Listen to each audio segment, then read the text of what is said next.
João capítulo 4, versículo 35. E se você pode, por favor, se coloque de pé e acompanhe comigo a leitura desse trecho da palavra de Deus. Não dizeis vós que ainda há 4 meses até que venha a ceifa?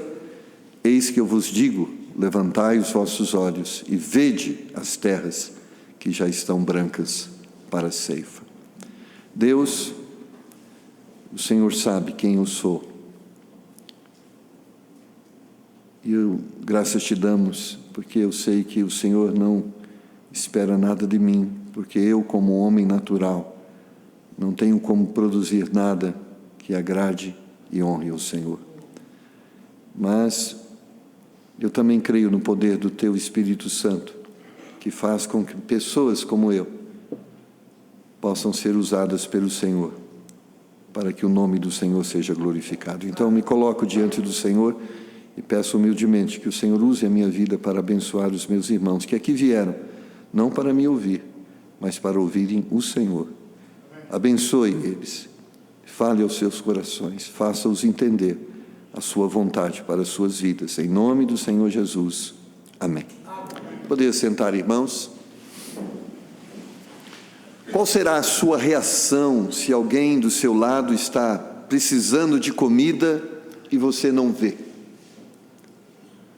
Qual será a sua reação se uma pessoa do seu lado está chorando e você não ouve? Eu creio que você sabe a resposta. Nenhuma. Não temos como reagir àquilo que não podemos ver e não podemos ouvir. Porém, o grande problema não é só enxergar e ouvir, é como que os nossos olhos veem e como os nossos ouvidos ouvem. Eu creio, irmãos, que nós estamos diante de uma geração que tem se tornado cada vez mais egoísta e indiferente à dor alheia. Lá em São Paulo, andando pela capital paulista, é muito comum, infelizmente, os acidentes. E, sobretudo, acidentes com motoqueiros. Mas é interessante percebermos as pessoas. Quando há um acidente, ao invés de provocar uma sensibilidade nas pessoas diante daquela fatalidade, o que as pessoas fazem é buzinar para que as pessoas saiam logo, se movimentem, para que eles possam cumprir os seus compromissos. Pouco importa se ali está um corpo estendido ou uma pessoa clamando por socorro e ajuda. O egoísmo tem se apoderado do coração das pessoas, mais e mais o individualismo tem feito parte da realidade da vida e do planejamento de vida das pessoas. Nós podemos ver, inclusive, a filosofia que norteia o pensamento humanista dos nossos dias. Cada um pensa no que quiser e ninguém tem nada com isso. Cada um faz a sua escolha e você não pode intervir na liberdade que cada um tem de pensar de forma egoísta na sua vida.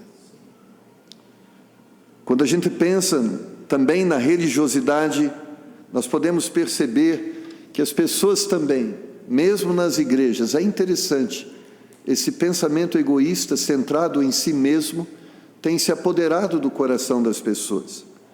Estávamos conversando, eu e o irmão Sérgio, estávamos conversando, como o pastor Rômulo estava citando agora há pouco, porque as pessoas vêm à igreja nos visitar e a recebemos com tanto carinho, e muitas vezes elas dizem a nós gostamos da igreja, foi uma bênção, aqui prega a verdade, mas elas não voltam. E eu perguntava a mim mesmo, por que elas não voltam? Porque essas pessoas que, no sentido, se inflamam tanto quando estão aqui, não voltam nem a segunda vez. E eu comecei a pensar, cheguei à seguinte conclusão: seus objetivos são só pessoais. Elas vieram aqui pensando na saúde, no dinheiro, nos conflitos de relacionamento, não na necessidade que elas têm de Deus, de perdão dos pecados, de uma nova vida. E quando elas chegam aqui, a gente não promete dinheiro, a gente não diz que ela vai ser curada, a gente não diz que ela vai resolver todos os seus problemas, a gente simplesmente vai dizer que elas são pecadoras, que elas são miseráveis pecadoras, que elas precisam se arrepender de seus pecados, para que possam ser salvas. Talvez vão morrer sem ter dinheiro, talvez vão morrer enfermas, mas vão acordar no céu, na presença de Deus. Elas não querem isso. Elas querem o dinheiro, a saúde. Elas querem resolver os seus problemas pessoais. Elas não estão pensando nas outras pessoas, no reino de Deus, na obra de Deus. Elas estão pensando só em si mesmas. Por que as pessoas pensam dessa forma? Muitos crentes também se relacionam na igreja de uma forma totalmente indiferente. Muitos estão preocupados com o seu reino e não com o reino de Deus. É interessante vermos isto, até mesmo naqueles que estão liderando as igrejas, cada um pensando só em si mesmo. Eu lembro de um pastor que estava muito magoado, certa vez, descarregando a sua mágoa em um púlpito. Ele diz: eu tenho procurado unir-me com outros pastores e somar a força com outras igrejas, mas a minha luta tem sido em vão. Cada um tem procurado viver a sua vida e está focado no seu reino. Você quer saber de uma coisa? A partir de hoje eu vou olhar para o meu umbigo. É verdade. É triste. Nós, irmãos, precisamos abrir os nossos olhos e inclinar os nossos ouvidos. Precisamos parar de pensar de uma forma egoísta e passar a pensar da forma que Jesus nos ensina a pensar. Em Lucas capítulo 10, versículos de número 30 a 32, a Bíblia nos fala e nos relata uma parábola de Jesus que nos fala muito e tem uma lição muito importante.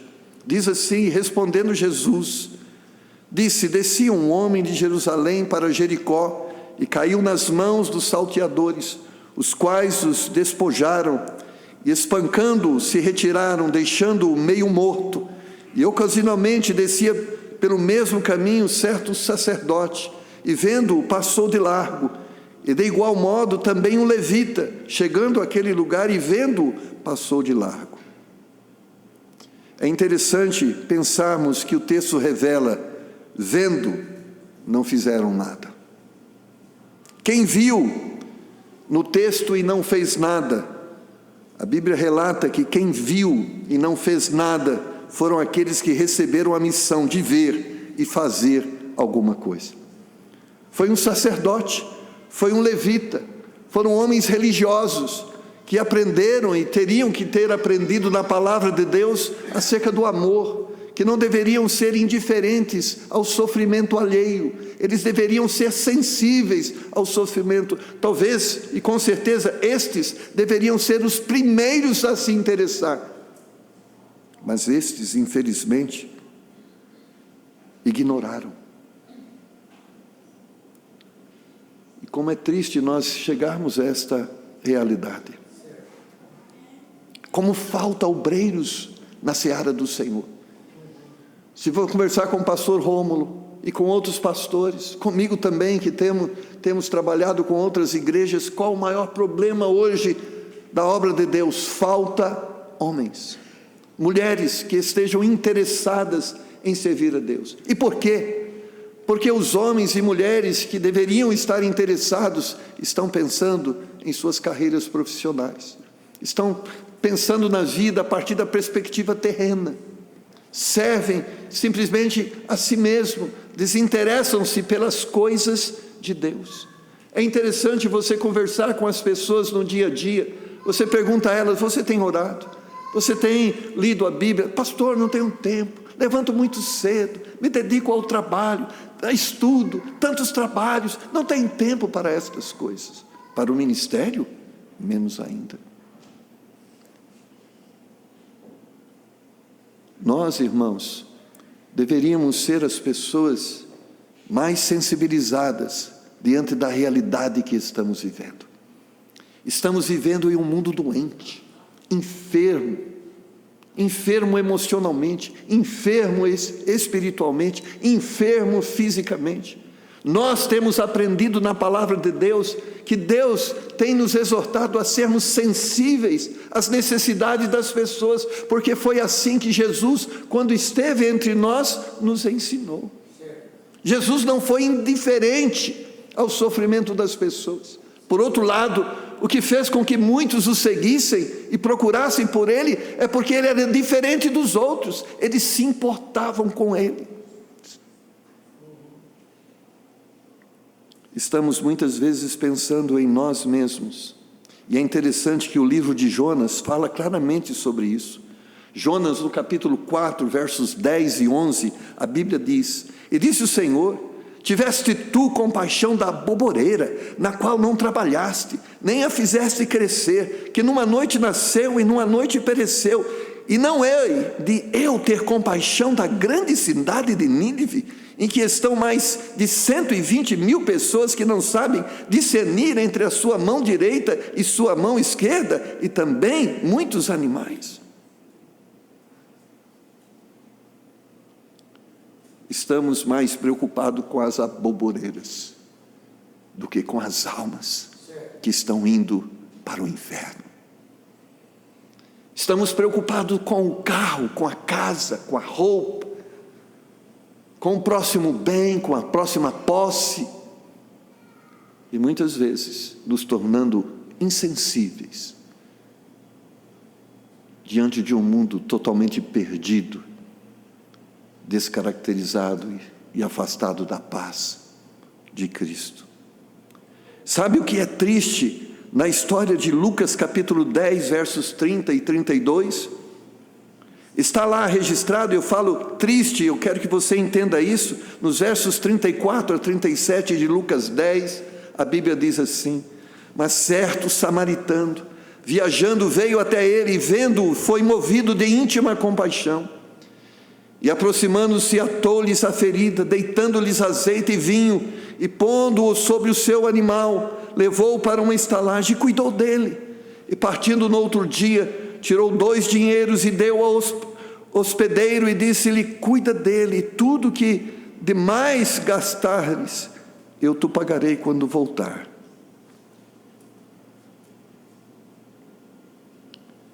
Sabe o que é triste nessa história?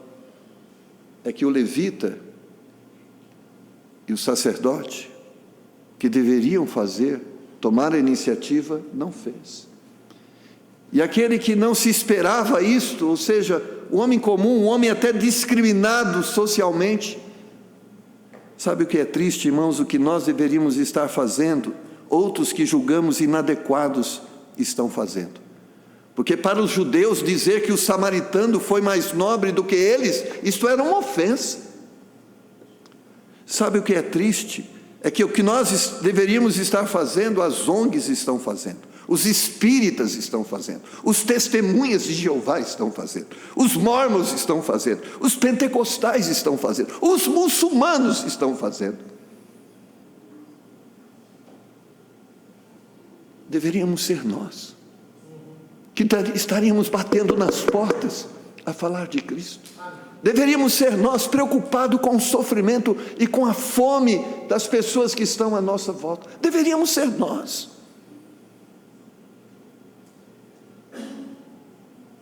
Deveríamos ser nós e não o governo, que deveria estar cuidando das crianças e das famílias. Deveríamos ser nós, interessados pelas famílias, pelos filhos. Estamos diante de grandes oportunidades, mas muitas vezes totalmente indiferentes.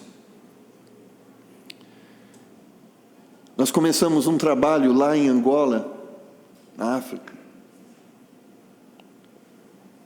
Pastor Virgílio, que tem sido nosso missionário lá, novo trabalho, ore por isso, um novo desafio. Ele falou: por favor, nos ajude. Os muçulmanos estão se apossando das pessoas aqui na África. se aproveitando da miséria delas, oferecendo comida, roupa, condição social, e dessa forma escravizando pessoas e pessoas à religiosidade falsa. E não só em Angola, mas sobretudo nos países africanos que vivem em miséria, e eles, se aproveitando dessa realidade, eles se aproximam e tentam, através da assistência social, escravizá-los à religião.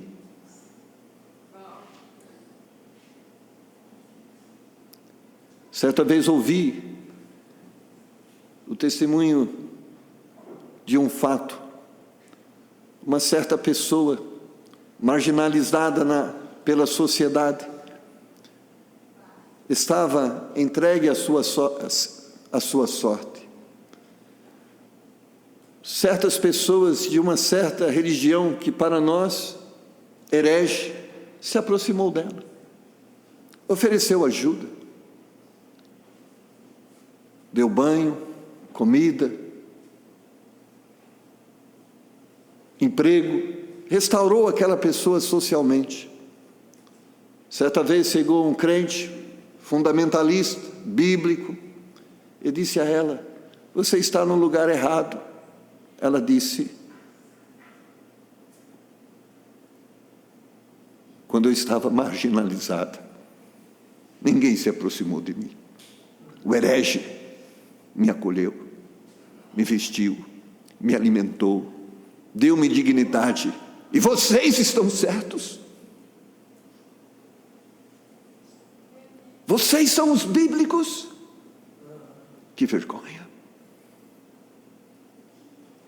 É interessante pensarmos sobre isso. Às vezes nos limitamos aos mosteiros de nossa espiritualidade, ao egoísmo de nossas vidas pessoais, enquanto multidões gritam e choram à nossa volta. Olhemos a exortação de Cristo lá em Lucas capítulo 10, versículos 36 e 37. Qual, pois, destes três te parece que foi próximo daquele que caiu nas mãos dos salteadores? E ele disse: o que usou de misericórdia para com ele. Amém. Disse, pois, Jesus: vai e faze da mesma maneira. Amém. Amém. Jesus nos ensinou através da sua vida terrena que devemos ter sim compaixão daqueles que estão a sofrer. Não podemos ser indiferentes. Somos nós, desculpa dizer, sacerdotes e levitas, somos nós, não samaritanos, não testemunhas de Jeová, não mormons, não muçulmanos, somos nós. Quando procuramos clínicas de recuperação, quem oferece trabalho? Quem está lá nas praças, acolhendo os drogados, os marginalizados? Não deveríamos ser nós? Sim, deveríamos ser nós. Mas é mais cômodo trabalhar com aqueles que já foram resgatados e convertê-los à nossa religião, do que ir atrás deles quando estão marginalizados. Mas cada um de nós está confortável em seu mosteiro espiritual, em sua clausura, julgando-se confortável por estar isolado de toda essa podridão do mundo, nos esquecendo que quando Jesus disse que as portas do inferno não prevaleceriam sobre a sua igreja, nos dizendo que é o inferno que é o nosso campo missionário. É o lugar onde estão as almas perdidas, os desgraçados, os marginalizados, os sob o domínio e sob a posse satânica. É lá que o Senhor nos tem enviado. Mateus capítulo 15, versículo 32. Mateus 15, 32 diz sobre o o que Jesus nos ensina. E Jesus, chamando os seus discípulos, disse: tenho compaixão da multidão, porque já está comigo há 3 dias, e não tenho o que comer. Não quero despedi-la em jejum, para que não desfaleça no caminho. Jesus estava preocupado com as pessoas, diferentemente dos religiosos da época, dos sacerdotes e levitas. Jesus olhava para as pessoas e se interessava em curá-las, em sará-las, em abençoá-las. E certamente multidões o seguiam, porque pessoas estavam precisando disso, de serem amadas, de serem cuidadas. Talvez a coisa que mais as pessoas precisam neste mundo é de serem amadas, que elas conheçam alguém que realmente se interessa por elas, porque as pessoas desse mundo, o que elas são exploradas, muitas vezes exploradas religiosamente.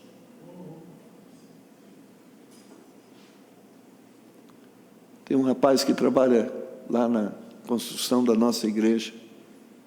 Ele foi de uma certa igreja, e motivado por essa visão do Evangelho da prosperidade, ele encerrou o seu trabalho numa empresa e deu tudo que ele ia receber de rescisão, na expectativa de que os seus recursos financeiros dobrariam, triplicariam. Mas tristemente esta promessa não se confirmou. E agora, em uma situação deplorável financeiramente, recorreu ao seu antigo patrão e disse: por favor, devolve-me o emprego, porque não tenho como comer.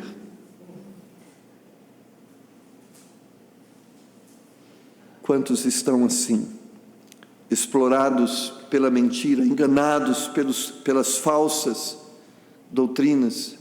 Mas e nós? Aonde nós estamos? O Evangelho deve nos fazer sensíveis às necessidades dos outros.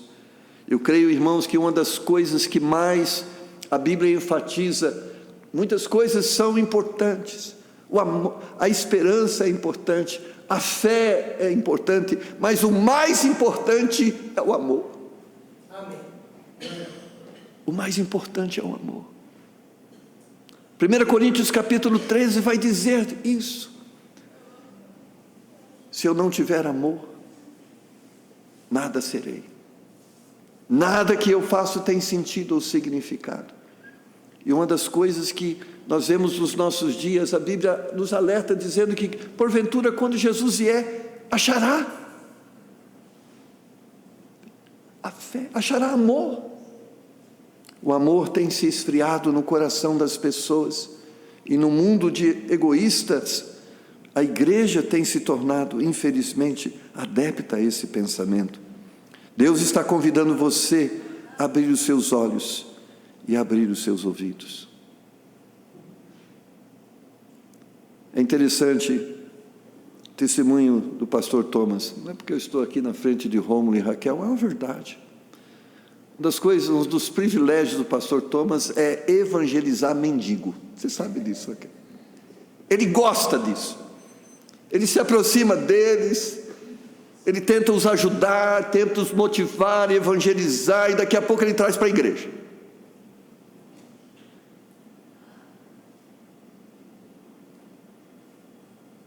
Mas são poucos, são muito poucos. Mas as pessoas, irmãos, estão à nossa volta, você sabe disso. Talvez você tenha alguém na sua própria família que é indiferente, que você é indiferente. Há pessoas que estão sofrendo ao seu lado. Não são os da rua, não são os da Praça da Sé, lá em São Paulo. São pessoas que estão dentro, às vezes, da sua própria casa. Estamos tão ocupados conosco mesmo que nem temos tempo para estes. Talvez muitos de nós têm pai, mãe, filho, irmão, tio, vô, vizinho, que está lá chorando as suas misérias, chorando os seus pecados, e nós muitas vezes não temos tempo para socorrê-los. Estamos diante de multidões sedentas, machucadas, lesadas, e sabe o que é a bênção? Nós temos a cura, o evangelho da graça, o evangelho do amor. Nós temos a cura, nós podemos ajudar essas pessoas, nós podemos socorrê-las, nós podemos mostrar a elas que existe sim um Deus que se interessa por elas. Ele esteve aqui na terra e mostrou isso, mas Ele está lá no céu, mas nos deixou aqui para continuar o seu ministério. Se não levarmos o verdadeiro amor, o falso vai conquistar os corações. Essa é a verdade. Se nós não ocuparmos o espaço que como igreja devemos ocupar, o diabo vai ocupar o espaço vazio que estamos a deixar. Se nós não irmos ao encontro dos carentes e necessitados, os malignos e maléficos se assenhorarão deles. É verdade. A realidade em Angola, os muçulmanos, e não somente em Angola, nos países pobres na África, na França, na Europa, e eles fazem muito bem isso. Eles se aproximam das pessoas e os assistem em suas necessidades e os escravizam depois de os assistir. Faça alguma coisa que demonstre que realmente você se interessa pelas pessoas, porque falar de amor é fácil. Você ama? É como Deus chega para Pedro e diz: você me ama? E ele repete por 3 vezes, e ao final ele diz, e sempre ao final ele diz: apacente os meus cordeirinhos. Demonstre isso de forma prática, não simplesmente fale, viva o que você diz que tem. Nós certamente amamos o Senhor, não quero duvidar que nós não amamos as pessoas que estão perdidas. Eu quero crer que isso existe no nosso coração. O que precisamos agora é materializar este amor de uma forma prática.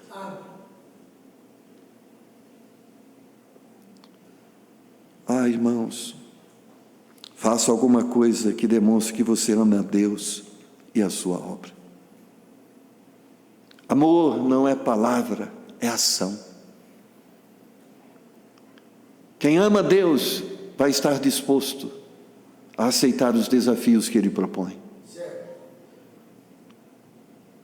A viúva pobre, quando foi chamada a contribuir com a obra, ela só tinha as últimas moedinhas, e ela falou: vou colocar lá, é o que eu tenho. Talvez o que você tem é sua vida, serve, Deus pode usá-la. Não importa o que nós tenhamos, nós estamos dispostos a usar isso para demonstrar nosso amor ao Senhor e à sua obra. Quero encerrar lendo Tiago capítulo 2, versos 14 a 17. Tiago 2, 14 a 17. Meus irmãos, que aproveita se alguém disser que tem fé e não tiver as obras? Porventura a fé pode salvá-lo? E se o irmão ou irmã estiverem nus e tiverem falta de mantimento cotidiano, e algum de vós lhe disser: ide em paz, aquietai-vos e fartai-vos, e não lhes deres as coisas necessárias para o corpo, que aproveito virá daí? Assim também a fé, se não tiver as obras, é morta em si mesmo. Eu não sei o que você vai fazer, mas eu sei que precisamos fazer alguma coisa. Há uma realidade à nossa volta. Há um clamor por paz, por alegria, por realização. Há um clamor por salvação. As pessoas estão buscando. Os psicólogos estão ficando ricos, afortunados, em atender as pessoas desesperadas. A doença do nosso século é depressão, é síndrome do pânico. Grande parte da população está sobrevivendo há poder de tranquilizantes. Esta é a realidade que está diante dos nossos olhos, mas nós não enxergamos. Existem documentos científicos, médicos que apontam esta realidade. Por que das drogas? Há uma razão por isso. Pessoas estão infelizes, desesperadas, e elas recorrem a toda forma de alívio, e muitas vezes encontram no álcool, na droga, na imoralidade, em tantas outras coisas, e sabemos que isso não vai satisfazer, o vazio permanecerá. Só há um que pode satisfazer, e é Jesus Cristo, e aqueles que devem levar esta esperança não veem, não ouvem, estão insensíveis. A seara é grande, precisamos de obreiros. Esta é a realidade. Quando Jesus disse: a seara é realmente grande, irmãos, olhe para essas pessoas sofrendo, elas são essa seara grande que o Senhor disse. Porém são poucos os obreiros. E Jesus está clamando, e nós também estamos clamando: Senhor, envia mais obreiros. Pessoas sensíveis, que se importam com as outras pessoas. O mundo precisa conhecer o verdadeiro amor, o de Deus. A pergunta é: você quer ser um instrumento para isso? O mundo precisa de pessoas com compaixão. Você se apresenta como aquele que quer ter compaixão pelas almas perdidas? Talvez você diga que o mundo não precisa de mim ou de você. O mundo precisa de Deus, sim. Só que Deus diz que nós somos os instrumentos para isto. As pessoas precisam de Deus, mas Deus disse a nós: ide por todo o mundo e pregai o Evangelho a toda criatura. Somos nós, não são as ONGs, somos nós. Não somos os hereges, somos nós. Não são os benfeitores, somos nós. O mundo precisa ouvir de Deus. Amém. Esta é uma verdade, esta é uma necessidade, irmãos. Eu sei que a gente vive meio que alienado. Nós estamos na iminência da volta de Cristo, mas nós nos sentamos na arquibancada, estamos a assistir. Eu já sei o último capítulo, eu vou ser arrebatado. Ah, legal.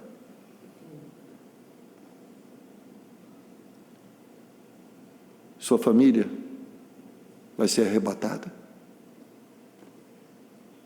Seu pai vai ser arrebatado? Seu filho vai ser arrebatado? Seus amigos serão arrebatados? E se não forem? Abraão, sabendo do seu sobrinho Ló, que estava em uma cidade que seria destruída, ele começa a interceder a Deus por eles. Deus, se tiver 10 lá, o Senhor vai destruir. Ele não estava preocupado com os 10, ele estava preocupado com Ló. Ele estava preocupado com a sua esposa. Ele estava preocupado com os seus filhos. Ele estava preocupado, é isso que estava na mente. Se tiver 10 lá e o Senhor não destruir, Ló está salvo. A volta de Cristo é gloriosa para nós. Sim, é gloriosa, mas é terrível para aqueles que não estiverem preparados. Talvez nós temos que fazer como Abraão, começar a interceder pela Sodoma e Gomorra que está instalada na nossa cidade. E suplicando a Deus por misericórdia, olhando para os nossos netos, para os nossos filhos, para os nossos parentes, e pedindo a Deus: tenha misericórdia, ainda hoje, salve eles, por favor, para que eles possam participar do meu arrebatamento. Sim, Senhor. Jonas queria que os ninivitas fossem destruídos e mortos, mas Deus ainda queria salvá-los. Eu sei que talvez na sua mente, no seu coração, você gostaria que muitos fossem mortos, mas Deus ainda quer oferecer a eles a oportunidade de salvação. Eu só fui um instrumento para dizer a você o que você precisa, que você precisa de Deus, de obedecer o Senhor. Agora você deve dar a resposta, não para mim, mas para Ele. Como aqui foi lido, a quem enviarei, quem há de ir por nós. Não sei quantos vão dar ouvidos, não sei quantos vão se converter, mas eu sei que é minha obrigação dizê-los que existe para eles esperança, e ela é Jesus. Baixe sua cabeça, feche os seus olhos.